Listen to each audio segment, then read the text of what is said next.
सभी मित्रों को मेरा प्रणाम। आशा और उम्मीद करते हैं आप सभी लोग स्वस्थ होंगे, मस्त होंगे और अपने परिवार के साथ व्यस्त होंगे। आपको मेरी कहानियाँ कैसे लग रही हैं मुझे कमेंट में ज़रूर लिखिएगा।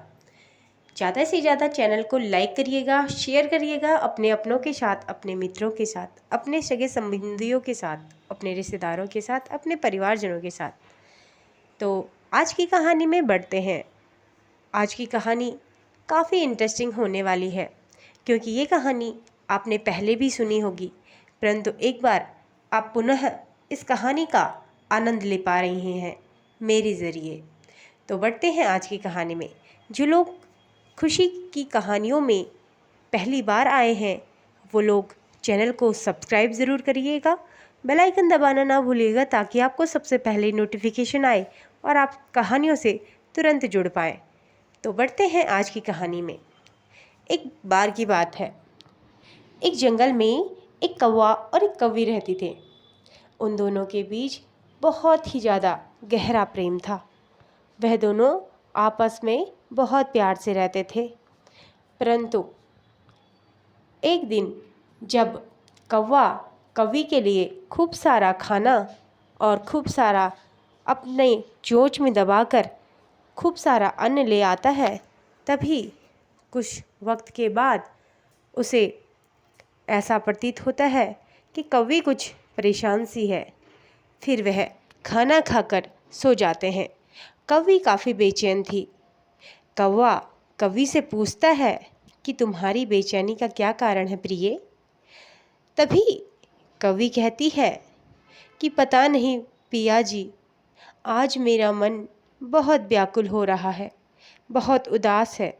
पता नहीं क्यों आज मेरा मन बहुत परेशान हो रखा है। कौवा न जानते हुए भी उससे कहता है कि अपनी इस व्याकुलता को मेरे साथ बांटो प्रिय। क्या पता मैं तुम्हारी इस परेशानी का कोई हल निकाल कर तुम्हें भेजूं, तुम्हें दे दूं, क्योंकि तुम्हारी कोई भी परेशानी मुझसे देखी नहीं जाती। मैं तुमसे अत्यधिक प्रेम करता हूँ।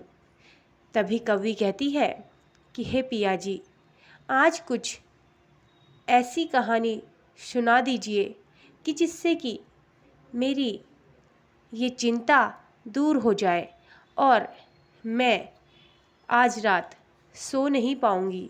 तो क्या आप कहानी सुनाकर मुझे कुछ धीरज मुझ में आए, ऐसा कुछ ज्ञानवर्धक मुझे कहानी सुना सकते हैं? तभी कौवा कहने लगा, ठीक है प्रिय, आज मैं तुम्हें बहुत इंटरेस्टिंग सी एक कहानी सुनाता हूँ। तो सुनो। कौवा और कौवी के कंठ से निकले ये कहानी के बोल। एक बार की बात है। अब यह कौवा अपनी कौवी को प्यार में बहुत ही मिठास के साथ ये कहानी कहने लगा है कि एक बात मैं आपसे कहता हूँ प्रिय, कि इस कहानी के अंत में मैं तुम्हें 3 सीख ज़रूर दूंगा, जिससे कि सभी इंसानी, जो भी इंसान मेरी ये कहानी सुन रहे हैं, उनका भविष्य उज्जवल हो पाएगा। जो भी महिला मेरी यह कहानी सुन रही है, उसका जीवन निरर्थक से अर्थ वाला बन जाएगा और वह अगर कोई गलती कर रही होगी तो वह उस गलती को तुरंत ही करना बंद कर देगी और एक सही मार्ग पर चलना प्रारंभ करेगी। तो कौवी को कहता है कि बड़े ध्यान से ये कहानी सुनना। कि एक बार की बात है। एक बार एक राजा, जो कि बहुत ही धैर्यवान, महान, उच्च विचारों के राजा हुआ करते थे, राजा प्रशांत। राजा प्रशांत जैसे उनके उच्च विचार और नेक उनकी सोच थी, वैसे ही वह राजा प्रतापी थे। वह किसी से भी आज तक हारे नहीं थे। राजा प्रशांत की हर जगह जय जयकार हुआ करती थी। अपने राज्य में तो छोड़ो, राज्य के बाहर भी अनेक राज्यों में उनकी खूब सारी प्रशंसाएं की जाती थी। और कुछ वक्त के बाद राजा के 4 पुत्र जन्म लेते हैं। अब तो राजा हर्षोल्लास से राजमहल गूंज उठता है। धीरे धीरे राजा के चारों पुत्र बड़े हो जाते हैं। राजा के चारों पुत्र खूब बलवान, बुद्धिमान, विवेकवान और शक्तिशाली थे। यहाँ तक कि वह राजा, जो राजा प्रतापी और राजा महान विचारों वाले थे, वह उनसे भी अत्यधिक बलवान और देखने में इतने आकर्षक और मनोहर लगते थे कि क्या बताएं। और वह कई बार रणभूमि में विजय प्राप्त कर चुके थे। उनका जो सबसे छोटा पुत्र था, राजकुमार, सबसे छोटे राजकुमार थोड़ा सा नटखट यानी कि नॉटी थे। वह हर चीज़ में शरारत किया करते थे, परंतु वह अत्यधिक बुद्धिमान और शक्तिशाली थे। उनके अंदर प्रेम की भावना अत्यधिक थी और वह बहुत बुद्धिमान थे। वह अपनी जो उनके तीनों और भाई होते हैं, वह उन चारों में से सबसे बुद्धिमान था। और जब कई बार वह खेल खेल में भी राजा के साथ तलवारबाजी करते तो राजा को धराशाही कर देते। राजा ये सब देखकर अत्यधिक प्रसन्न हो जाते। वह कहते कि आज तक तो सिर्फ इस राज्य को एक ही राजा मिला था, आने वाले वक्त में इस राज्य को 4 राजा, भावी राजा मिलने वाले हैं। यह सब सोचकर राजा अपने अंदर ही गदगद हुआ करता था। अब वह राजकुमार हर रोज़ शिकार खेलने जाया करते थे और शिकार खेलने के लिए वह अपने राज्य के आगे के जंगलों में जाया करते थे। वह हर रोज़ खूब सारा शिकार खेला करते और खूब सारा मांस घर ले आया करते। कभी हिरन, कभी शेर, कभी बाघ तो कभी चीता, और जिससे कि प्रजा में उनकी खूब सारी जय जयकार होती, खूब सारी प्रशंसा होती और उन्हें काफ़ी उत्साहित प्रजा करती। ये सब होने के पश्चात एक दिन की बात है, जब वह सुबह सुबह जंगल जाते हैं शिकार खेलने, तो तभी देखते हैं कि आज वहाँ जंगल में एक भी शिकार उन्हें नहीं मिलता। सुबह से भूखे प्यासे वह इधर से उधर भटक रहे होते हैं। सुबह से दिन हो जाती है, परंतु उन्हें एक भी शिकार नहीं मिलता। अब चारों राजकुमार अत्यधिक परेशान हो जाते हैं। अब वे वहाँ से निकलकर सीधे दूसरी छोर पर, यानी कि जंगल के दूसरे छोर पर आ चुके थे। जंगल में भटकते भटकते उन्हें अत्यधिक भूख और प्यास लग जाती है। फिर धीरे धीरे अंधेरा भी होने लगा था, यानी कि शाम भी अब बीत चुकी थी। तो तभी सभी राजकुमारों ने सोचा कि क्यों ना अब हम घर चले।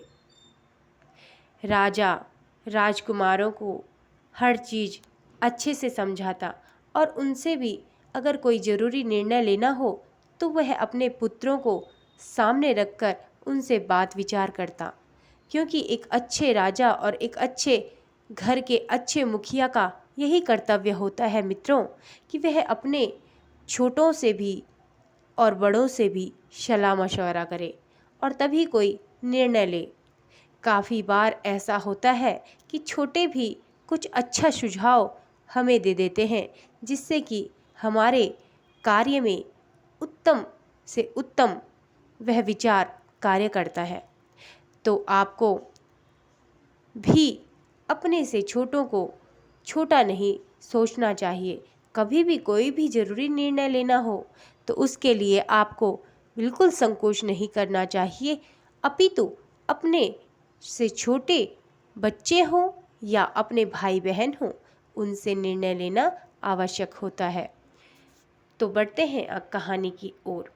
जब वह सारे दिन भर भटक रहे होते हैं तो वह अब सोचते हैं चारों भाई कि अब घर की तरफ प्रस्थान किया जाए, क्योंकि आज तो खाली हाथ ही जाना पड़ेगा। उस दिन वह खाली हाथ निकल रहे होते हैं। तभी छोटे राजकुमार के मन में यह विचार आता है और वह आधे रास्ते में अपने घोड़ों को रोककर अपने भाइयों से कहता है, भाई, मुझे एक बात समझ में नहीं आई।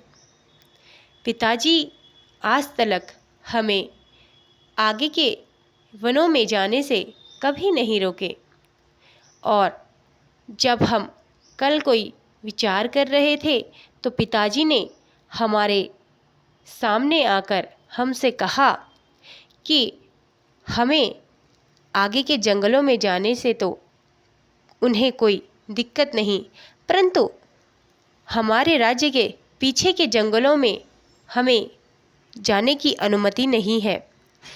वहाँ हमारे पिताजी ने कहा है कि वहाँ हमारे साथ कोई न कोई अनहोनी हो सकती है। ऐसा क्यों? तभी बड़े भाई ने कहा, वह हमारे पिताजी हैं, उन्होंने जो भी कहा होगा वह हमारी भलाई के लिए ही कहा होगा, क्योंकि वे हमसे बड़े हैं और हमें उनकी हर बात को ससम्मान मानना चाहिए। तभी छोटे यानी कि छोटे राजकुमार के मन में यह ख्याल आता है और वह अपने भाइयों से कहता है, कहीं ऐसा तो नहीं कि हमारे पिताजी हमारे राज्य के पीछे के राज्य वाले जो राजा हैं उनसे पराजित हो चुके हों और तब वे हमें वहाँ जाने से मना कर रहे हों, ताकि उन्हें कोई शर्मिंदगी ना उठानी पड़े। वहाँ के राजा को हम हरा के आएंगे, क्योंकि हम चारों भाई अब तलवारबाजी में और किसी भी रण क्षेत्र में निपुण हैं। तो क्यों ना अब हम कल का जो प्रस्थान है वह पीछे के जंगलों में करें और वहाँ के राजा के साथ द्वंद्व करें। तभी बड़े भाई और तीनों और भाइयों ने भी कहा, ठीक है, अब हमें भी लग रहा है कि पिताजी ने हमें मना इसीलिए किया है कि वहाँ के राजा उनसे हमारे पिताजी पराजित हो चुके हैं, परंतु कोई बात नहीं, हम उस राजा को पराजित करके आएंगे और फिर अपने पिताजी को यह खुशखबरी सुनाएंगे। पिताजी भी अत्यधिक खुश होंगे, परंतु तभी तक हम पिताजी को कुछ नहीं बताएंगे और आगे बढ़ जाते हैं घर की तरफ। फिर वह घर आते हैं। दूसरे दिन सुबह होते ही वह फिर शिकार के लिए तैयार हो जाते हैं और अपने पिताजी से कहते हैं कि पिताजी, आज हमारे साथ कोई और भी यहाँ पर शिकार खेलने आ रहा है, यानी कि हमारे कोई मित्र आ रहे हैं जिनके साथ हम शिकार खेलेंगे और शिकार खेलते खेलते हमें रात भी हो सकती है, इसलिए हमें रात भी हो सकती है, तो आप परेशान न होइए और हमें साथ में, हम चारों भाई बहन साथ में आ जाएंगे।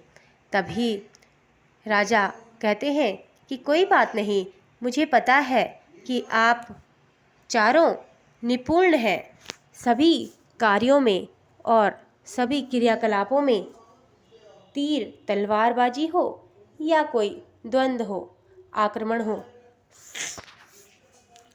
ऐसा कहकर वह अपने बेटों को विदा करते हैं और वे वहाँ से चले जाते हैं। उसके पश्चात वह जब वहाँ से जाते हैं तभी देखते हैं कि वह पीछे के जंगलों में चले गए और चलते चलते उन्हें काफ़ी वक्त हो चुका होता है। घने जंगल में वह घूम रहे होते हैं, परंतु उन्हें कुछ नहीं मिलता। फिर वह एक पेड़ के नीचे छाँव में बैठ जाते हैं। थोड़ी दूर ही वह अपने घोड़ों को रुका देते हैं। तभी छोटा वाला राजकुमार एक पेड़ के ऊपर चढ़ जाता है और उस पेड़ के ऊपर चढ़कर वह देखता है कि दूर एक झोपड़ी सी दिख रही है जहाँ आग भी जल रही है। वह पेड़ से नीचे उतरकर अपने भाइयों को कहता है कि अब हमें भूख प्यास से मरने की दिक्कत नहीं, अब हमें साथ में पानी और भोजन भी मिल जाएगा। तभी वह कहते हैं कि कैसे?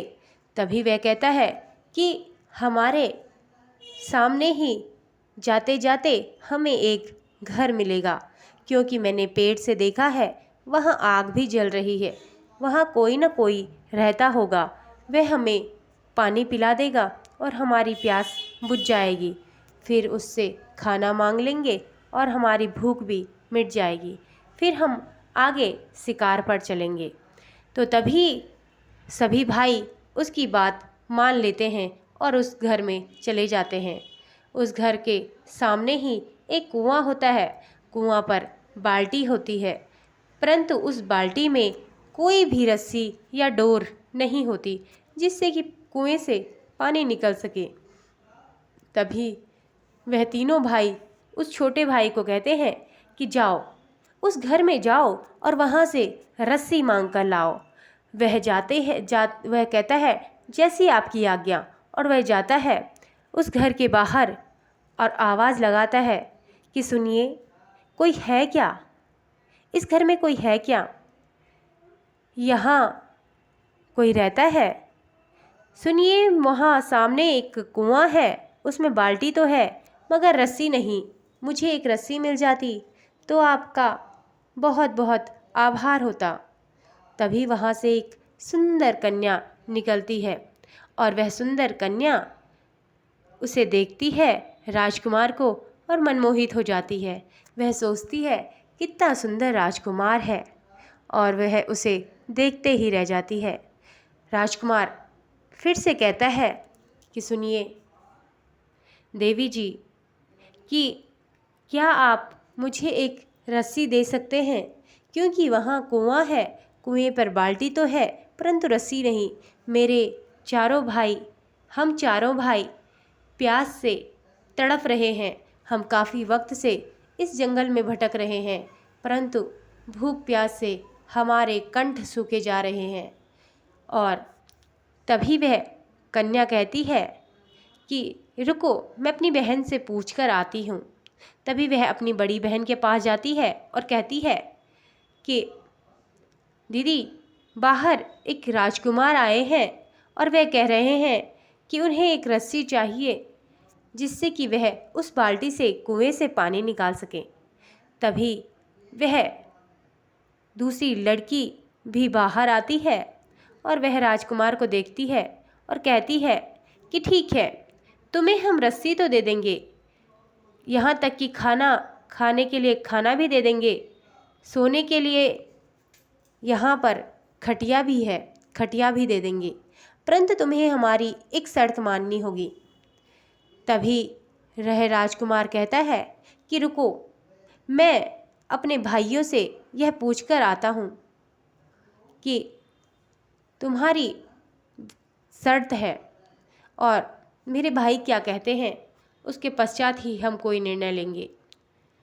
तभी वह पूछता है कि आप अपनी शर्त बताइए। तभी वह कहती है कि तुम्हें हम पानी तो दे देंगे पीने के लिए, परंतु तुम्हें हम भी 4 कन्याएं हैं जिनका कि अभी तक विवाह नहीं हुआ है, और तुम भी 4 भाई यानी कि 4 राजकुमार हो, तो तुम हमसे विवाह करो और हमारे साथ ही रहोगे, यह मेरी शर्त है। तभी वह बहुत सोच में पड़ जाता है और वह दौड़कर अपने भाइयों के पास जाता है। भाइयों से कहता है कि भाई, वहाँ 2 कन्याएं मिली। जो पहली कन्या थी वह काफ़ी सुंदर थी, जो दूसरी कन्या थी वह भी सुंदर थी, परंतु उन्होंने रस्सी के बदले यह कहा है कि वह हमें पीने के लिए पानी भी देंगे, खाने के लिए अच्छे अच्छे पकवान और भोजन भी देंगे और सोने के लिए अच्छा बिस्तर भी देंगे, परंतु हमें सिर्फ उनकी शर्त माननी है। और तब भाइयों ने पूछा कि क्या है उनकी शर्त। तभी उन्होंने कहा कि उनकी शर्त है कि वह हम चारों से शादी करना चाहेंगी, क्योंकि वह भी 4 कन्याएं हैं और अत्यधिक सुंदर हैं। तभी एक बड़े भाई ने कहा कि हम ऐसे कैसे कर सकते हैं, हमारे पिताजी हम पर अत्यधिक क्रोधित होंगे।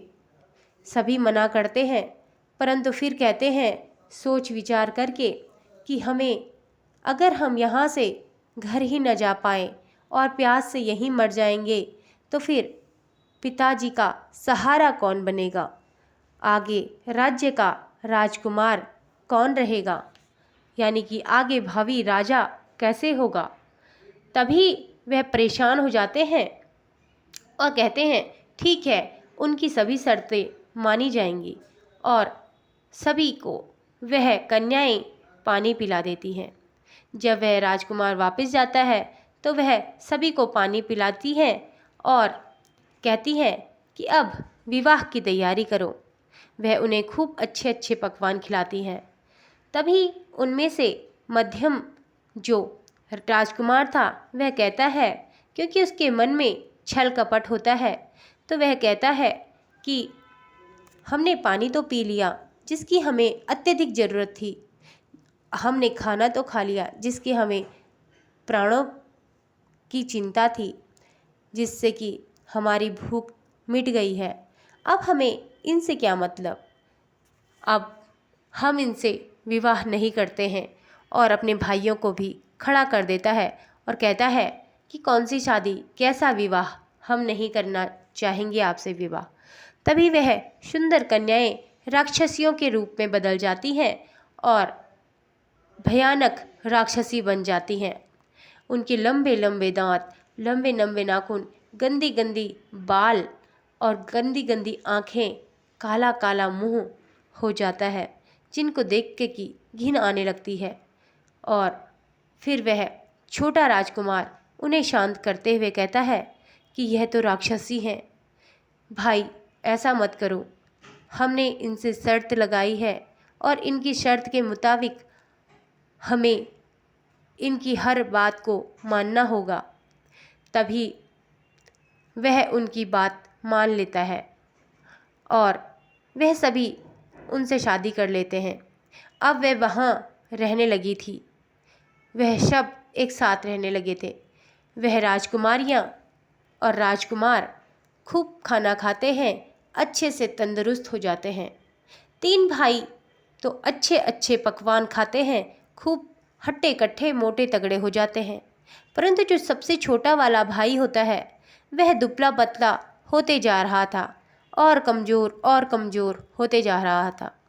यह सब देखकर एक बड़े भाई ने एक दिन उस छोटे भाई से पूछा, ऐसे में कई दिन गुजर चुके थे, तो वह उससे पूछता है कि भाई तुम इतने दुबले पतले और कमज़ोर क्यों हो रहे हो।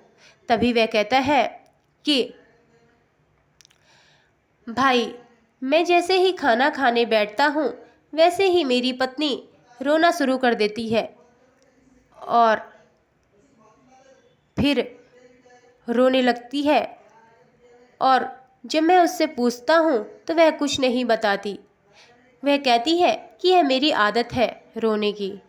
फिर उसके पश्चात मैं उससे कुछ नहीं पूछता।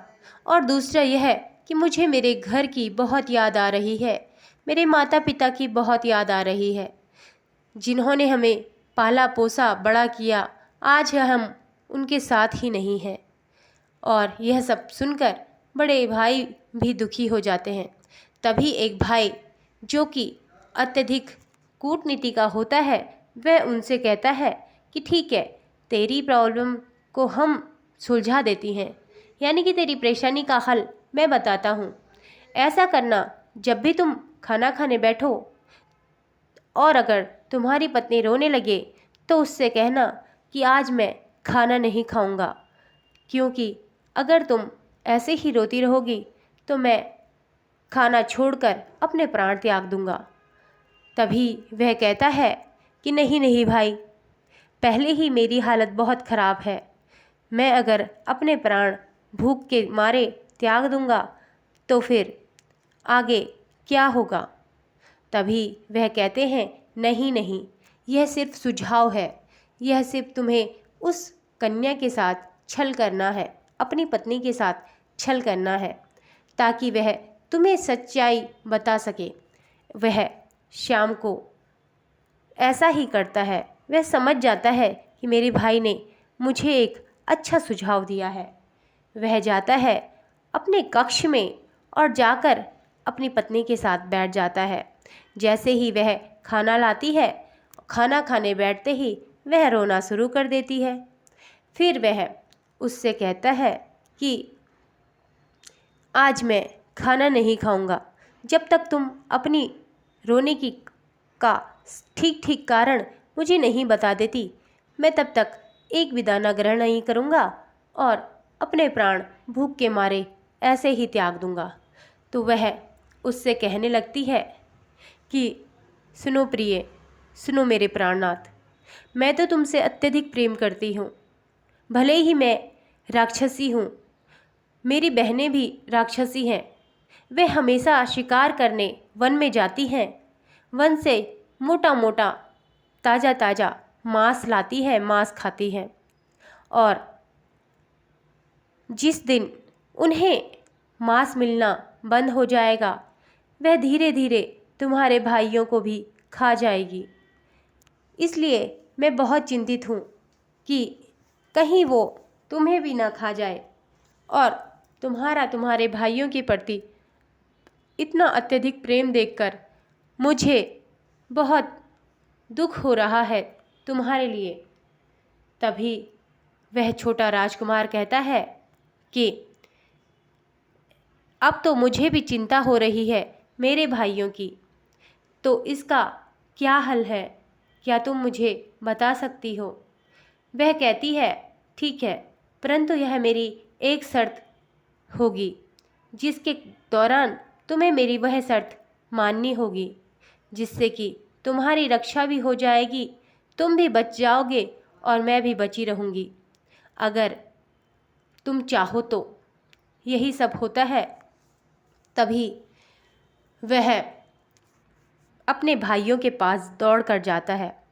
वह अपने भाइयों से कहता है कि ऐसी ऐसी बात है, तुम्हारी पत्नियां जंगल जाकर मोटा मोटा मांस खाती हैं और मांस खाने के बाद अगर उन्हें मांस नहीं मिलेगा तो वह तुम्हें भी धीरे धीरे खा जाएंगी, क्योंकि वह राक्षसी है, यह उनका स्वरूप है। वह किसी से प्रेम नहीं करती। हाँ, यह मेरी पत्नी ने मुझे बताया है, इसीलिए वह रोती है। और यह सब सुनकर सभी भाई चिंतित हो जाते हैं। वह पूछते हैं कि यानी कि तेरी पत्नी ने तुम्हें कुछ तो बताया होगा कि इसका क्या हल है। तभी वह छोटा राजकुमार कहता है हल तो उसके पास है, परंतु वह तभी बताएगी जब तुम उसकी एक शर्त मानोगे। तभी कूटनीति का जो भाई होता है वह कहता है एक शर्त के चक्कर में हम यहाँ फंसे हुए हैं, कहीं दूसरी शर्त के चक्कर में हम जिंदगी भर न फंसे रहे। तभी बड़ा भाई धमकाते हुए कहता है तुम चुप रहो, तुम अपना दिमाग मत खर्च करो। ऐसा करते हैं, हमें यहाँ से निकलना है, अपनी जान की रक्षा करनी है, तो हमें उसकी बात सुननी होगी और उसकी शर्त माननी होगी। वह अपने भाई से कहते हैं कि जाओ छोटे राजकुमार, जाओ और उस महिला से कहो कि हमें तुम्हारी सारी शर्तें मंजूर है, बस हमें यहाँ से बाहर निकाल दे। तभी वह अपनी वाइफ के पास, अपनी पत्नी के पास वापस जाता है और कहता है कि बताओ, मेरे भाई सभी शर्त मानने के लिए तैयार हैं, अब तुम अपना जवाब दो कि क्या हम यहाँ से कैसे निकल सकते हैं और हम अपने प्राणों की रक्षा कैसे कर सकते हैं, मेरे भाई उन राक्षसियों से कैसे बच सकते हैं। तभी वह कहती है कि ऐसा करो कि कल सभी के सभी भाई जंगल जाओ शिकार करने, और शिकार करके घायल होकर एक दूसरे को घायल कर कर घर आओ और अपने घोड़ों को भी उधर से भगा देना। वह चारों यही काम करते हैं।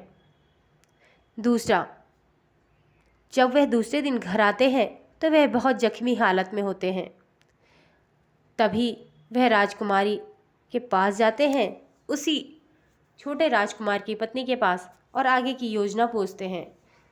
तब वह छोटी राक्षसी, उन्हें राक्षसी कहें या राजकुमारी, वह उन्हें आगे का कहानी बताती है, आगे की बात बताती है। ऐसा करते हैं कि जब दीदी लोग घर आए तो उन्हें बताना कि हमारे घोड़े भाग गए हैं, कोई लुटेरे आए थे, वह उन्हें लूट कर ले गए हैं और हमें भी जख्मी कर गए हैं, क्योंकि हमारे घोड़े तीव्र गति से नहीं भागा करते थे, इसलिए हम घायल हो गए हैं। दूसरा, शर्त मेरी यह है कि जब तुम यहाँ से चले जाओ, यहाँ से भाग जाओ, तो तुम मेरी बहनों को या किसी अन्य प्राणी को भी यह मत बताना कि तुम्हें यहाँ से निकालने वाली मैं थी, क्योंकि इससे मेरे प्राणों को भी हानि हो सकती है और मेरे प्राणों की रक्षा करना मेरे पति का धर्म है। तो वह कहते हैं, ठीक है, हम किसी को नहीं बताएंगे, तुम्हारी यह शर्त हम मंजूर करते हैं। और यह बताओ कि तब तुम्हारी बहनें आगे क्या करेंगी? तो वह कहती है, तब मेरी बहनें तुम्हें पूछेंगी कि वह तुम्हारी कैसी मदद कर सकते हैं, तो तुम उससे तेज़ दौड़ने वाले घोड़े मांगना और दूसरे दिन शिकार के बहाने से इस जंगल से दूसरी छोर निकल जाना। जब तुम अपने राज्य की तरफ निकल जाओगे, यानी कि इस जंगल से बाहर निकल जाओगे, तब मेरी बहनों की शक्ति तुम पर काम नहीं करेगी। वह सिर्फ इस जंगल के इर्द गिर्द ही उन राक्षसियों की शक्तियाँ काम करती हैं। यह सब सुनकर वह ऐसा ही करते हैं। जब ही राक्षसी तीनों राक्षसियाँ घर आती हैं मांस खाकर, तभी वह घायल पतियों को देखकर, खून से तरबर देखकर बहुत परेशान हो जाती हैं। वह कहती हैं कि क्या हुआ, ऐसा क्यों? तो वह कहती हैं कि क्या हुआ, तुम्हें घायल किसने किया? तभी वह कहते हैं, हम शिकार पर गए थे, हमारे घोड़े तेज रफ्तार से नहीं दौड़ पाए, कुछ लुटेरे इस जंगल में आए थे और वह हमें लूटकर, हमारे घोड़ों को लूटकर, हमसे हमारे हथियार लूटकर ले गए हैं। तभी वह कहती है कि तुम कहो तो हम उन्हें ख़त्म करके तुम्हारे पास ले आए। तभी वह कहते हैं, नहीं नहीं प्रिय, तुम महिला हो और हम पुरुष हैं। ऐसा हो सकता है कि महिला की लड़ाई पुरुष लड़े, परंतु ऐसा राजधर्म में नहीं है कि पुरुष की लड़ाई महिला लड़े, इसलिए यह हमारा ही कर्म होगा। तभी वह कहती है कि बताओ तुम्हें क्या आवश्यकता है? तो वह कहते हैं, हमें तेज़ दौड़ने वाले घोड़े दिलवा दो। तभी वह छोटी राजकुमारी को कहती है कि जाओ और हमारे पतियों के लिए और अपने पति के लिए 4 घोड़े तेज़ दौड़ने वाले तैयार करके लाओ। और ऐसा ही छोटी राक्षसी करती है, वह तेज़ दौड़ने वाले घोड़ों को ले आती है और दूसरे दिन ही वह सभी राजकुमार वहाँ से भाग चलते हैं। जब वह सीमा की छोर पर हो जाते हैं तो वह काफ़ी वक्त से राक्षसी उनका इंतज़ार कर रही होती है, परंतु वह नहीं आते। शाम का समय होने लगता है, तभी वह छोटी राक्षसी को भेजती है कि जा देख कर आ, कहाँ गए राजकुमार। तो वह पूछती है, वह थोड़ी देर घूमकर वापस आती है और कहती है, राजकुमार हमें कहीं नहीं दिखे।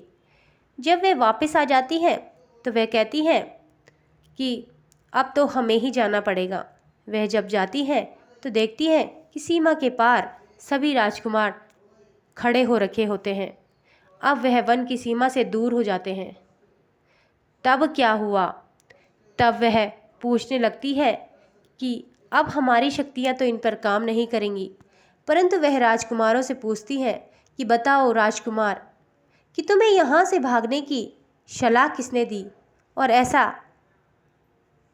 तुम्हें किसने बताया कि ऐसा ऐसा करके तुम यहाँ से भाग सकते हो। तभी सभी राजकुमार कहने लगते हैं कि बता देते हैं। तभी छोटा राजकुमार कहता है, नहीं नहीं, हमने उसकी बात माननी चाहिए, हमें उसके प्राणों की आहुति नहीं देनी चाहिए, जिसने हमारी रक्षा करी, हमारे प्राण बचाए। तभी वह तीनों भाई कहते हैं, वो अत्यधिक घृणित सोच के होते हैं। वह कहते हैं, नहीं, अब हमें इनसे क्या मतलब, यह राक्षसी थी और यह हमारे प्राणों के साथ साथ तुम्हारे प्राण भी संकट में डाल देते, इसलिए हमें बता देना चाहिए। और वह उन्हें बता देते हैं तीनों भाई कि तुम्हारी छोटी बहन ने, और तीनों के तीनों अपने राज्य की ओर चले जाते हैं। तभी छोटा राजकुमार रोने लगता है।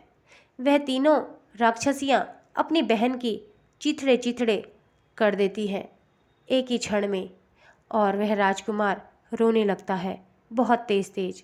वह जाता है और अपनी उस पत्नी की हड्डियों के पास उसकी हड्डियां पकड़कर रोने लगता है, क्षमा मांगने लगता है कि मुझे माफ़ कर दे प्रिय, मेरे कारण आज तो इस गति को प्राप्त हुई, मृत्यु की गति को प्राप्त हुई। मेरे निर्दयी भाइयों ने तुम्हारी बात नहीं मानी। और तब का वह कवि से कहता है कि हे प्रिय, 3 बातें याद रखना, जीवन में कुछ भी हो जाए इन 3 बातों को अवश्य याद रखना। पहला, कभी भी नशेड़ी यानी कि दारू पीने वाला, शराब पीने वाला या जुआ खेलने वाला व्यक्ति पर भरोसा नहीं करना चाहिए। वह व्यक्ति अपने साथ साथ अपने घर परिवार को भी संकट में डाल देता है। दूसरा, कभी भी जो वेश्याओं के घर पर पड़ा रहता है, जिसे सिर्फ शारीरिक सुख की अनुभूति करनी होती है, ऐसे पुरुष पर भी कभी विश्वास नहीं करना चाहिए, क्योंकि यह अपने तन की भूख मिटाने के लिए उच्च से नीच गिर जाता है और अपने आप को गिरा देता है। तीसरा, कभी भी छल कपटी इंसान के साथ बात या कोई ताल्लुक़ नहीं रखना चाहिए, उस पर कोई विश्वास नहीं करना चाहिए, क्योंकि जो कपटी और छली होता है वह कभी भी तुम्हें धोखा दे सकता है। इसलिए तुम कभी भी ऐसे व्यक्तियों से धोखा न खाना। तो आपको इस कहानी से क्या सीख मिली, मुझे ज़रूर कमेंट में लिखिएगा। मैं मिलती हूँ आपको एक नई कहानी में, तब तक के लिए आप सभी को मेरा प्रणाम।